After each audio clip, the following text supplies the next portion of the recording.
الحمدللہ رب العالمین والصلاة والسلام علی سید الانبیاء والمرسلین، اما بعد فاعوذ باللہ من الشیطان الرجیم، بسم اللہ الرحمن الرحیم۔ ناظرین محترم، اللہ تعالیٰ نے حضور علیہ الصلاۃ والسلام کے نور کو سب سے پہلے پیدا فرمایا، اور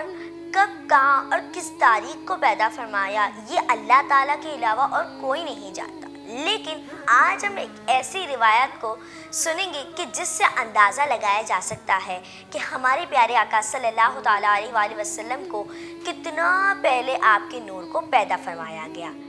ایک مرتبہ کچھ یوں ہوا کہ رسول اللہ صلی اللہ تعالیٰ علیہ وآلہ وسلم نے حضرت جبرائیل علیہ الصلاۃ والسلام سے ان کی عمر پوچھی،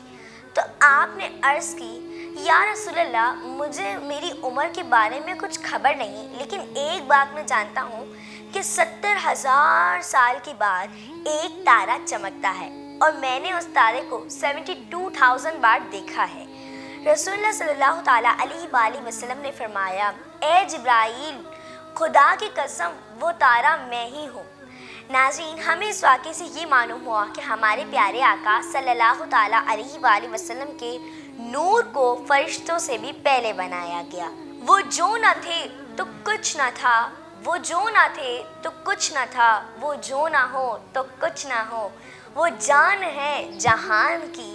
جان ہے تو جہان ہے۔ اللہ تعالیٰ سے دعا ہے کہ ہمیں ہمارے پیارے آقا صلی اللہ تعالیٰ علیہ وآلہ وسلم کی پکی سچی محبت عطا فرمائے، آمین بجاہ النبی الامین وصلی اللہ تعالیٰ علیہ وآلہ وسلم۔ خلق السحاب وخلق الماء خلق الشمس في الفضاء سبحان خالق الحياة